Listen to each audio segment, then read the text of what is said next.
In 2010, 10 Department of Education schools in the eastern suburbs launched a program now known as Asia Engaged. The program continues to thrive and flourish. As part of our 5-part series, we look at how some of these schools have utilised technology to enable and sustain dynamic partnerships between these schools and their Chinese partners. Firstly, within the classroom, where students are using technology to learn faster and in a much more engaging way. And secondly, the technology also provides the opportunity for Australian students to be taught directly from China by Chinese teachers and for them to converse student to student. This is a remarkable use of today's technology. This Asia Engage project is dependent upon modern technologies for its success. The use of interactive whiteboard technology where teachers and students are connecting with their partner schools live, links up there, it's big, all the students can see it, they can all engage. Down to more, to smaller devices, iPads, the type of communication that's going on through there, either by video and being able to converse or through other means, email. And then right down to handheld devices that students are using these days, iPhones and so on, to meet and talk together. And we know that these students are going to be engaging with each other well beyond the 4 walls of the classroom and the hours of school. At Ashwood College, we've introduced iPads for all students in Year 7 to 10 this year across all curriculum areas. One of the great things we've found for iPads in the area of cultural studies has been their applicability across a range of areas. So students are able to use them for audio so they can hear the language and they can practice it at home. It's got the visual aspect as well as the tactile. And so those students who previously found it hard to engage with the study of language are now finding that the tactile nature of the iPad as well as the visual aspects and the fact that its technology has really helped them engage in what's going on and become more interested in the study by virtue of the tool. Alongside the introduction of the iPads, we've also introduced a vertical curriculum at the college. And what this means is that students are able to study units of work that are of interest to them, like their personal choice, but also at a degree of challenge that meets their needs. So students who need to be supported can be, and those that need more challenge can be. In the study of languages and our cultural study, this has enabled us to run classes where students who are native Chinese speakers can still learn more Chinese and excel at what they're doing, whilst other students who are just being introduced to studies of China and Mandarin are able to start from the basics and work their way up. The curriculum allows students, regardless of their chronological age, to access a unit of work that is at a level of challenge that's going to interest and engage them. I like learning Chinese on the iPad because with the app that we have, Play Learn Chinese, out of 2 apps, it helped us more with than what the books did. It's got more resources, it's got audios, it helps you more with characters and pinyin. And if you don't get really what the teacher's saying, you can just go on the app and find what place or what it was that she was saying and find out what it was.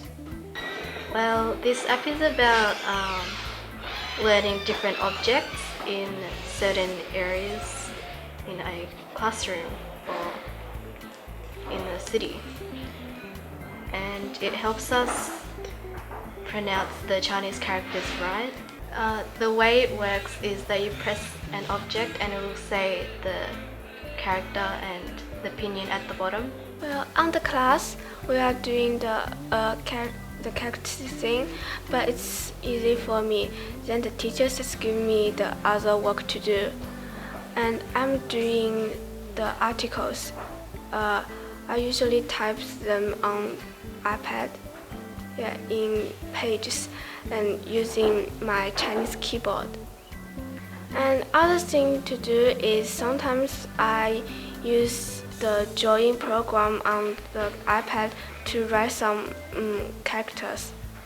I'm Japanese and I don't speak Chinese, and no one at my home speaks Chinese, so I found it really useful because from the audio lesson even though my parents can't speak Chinese, I can learn from it because the iPad has the sound and then it can tell you how to speak Chinese. I like the iPad because it's got easier access, and at home I don't have to look up and I can just press the button and then it will tell me to learn how to pronounce the Chinese.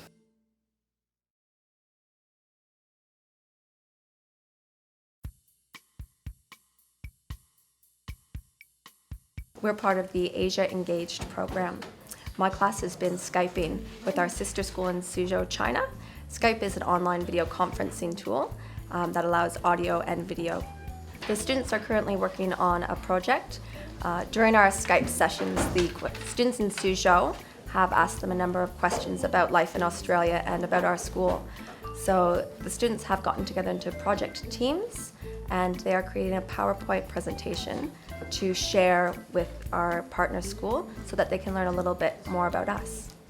Each group is doing a PowerPoint slide about 5 questions that our sister school has asked us.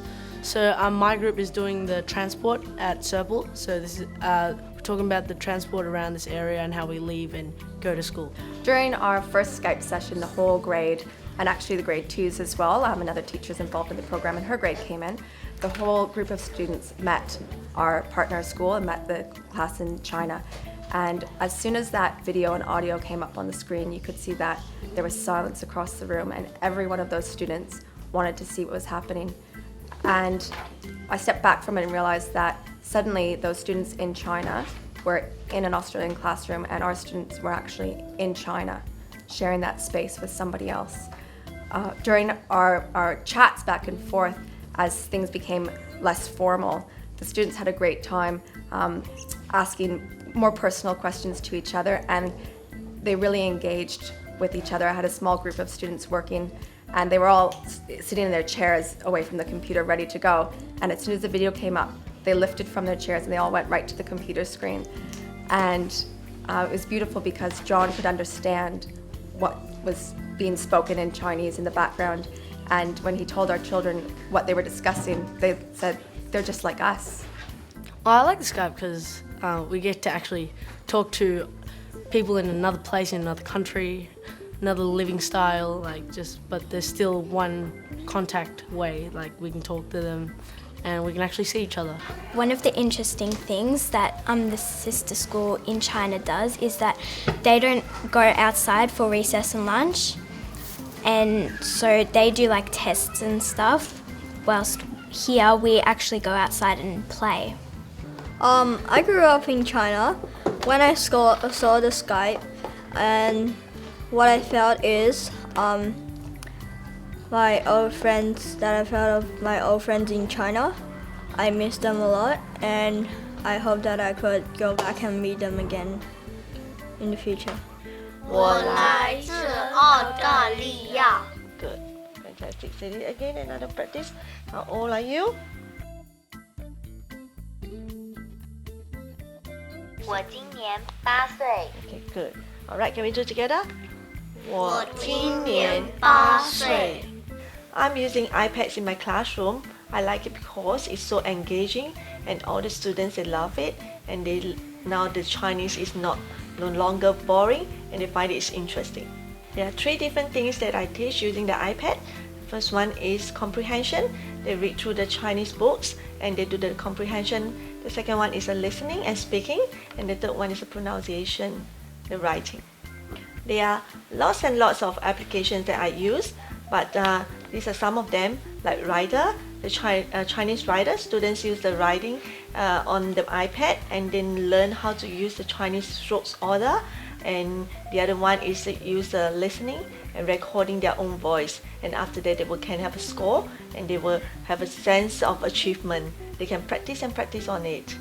We have the robot application. It's called Robbie and iPanda, Talking Panda.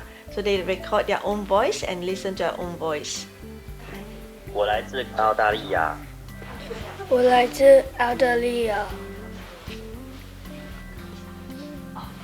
我今年8岁。我今年8岁。We just have the iPad this year. The students although have been learning Chinese from prep, but they have not listening that much progress. But after using the iPad, they have to hear their own voice and the pronunciation. They have improved a lot and they speak much better.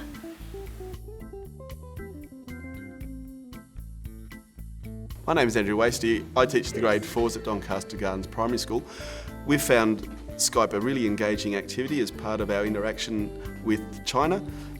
It allows the Chinese children to come into an Australian classroom and the Australian children to go into a Chinese classroom to further their cultural studies. As a symbol of luck, known as the lucky bird. This is an Aboriginal flag. Skype is very fun and it makes us learn more and we communicate with other people. I like Skype because you can see their faces. You don't have to just hear their voice, you get to see their face. Well, our teacher asked us to draw an Australian symbol that symbolises Australia and I chose Ned Kelly's helmet. My picture is football, Australian rules football. And we made it to interview, tell China that what we drew and stuff about Australia. The cultural understanding that students have gained during this time is really different from anything else they've ever experienced. It's not something that they can get from a textbook or from a video. It's authentic.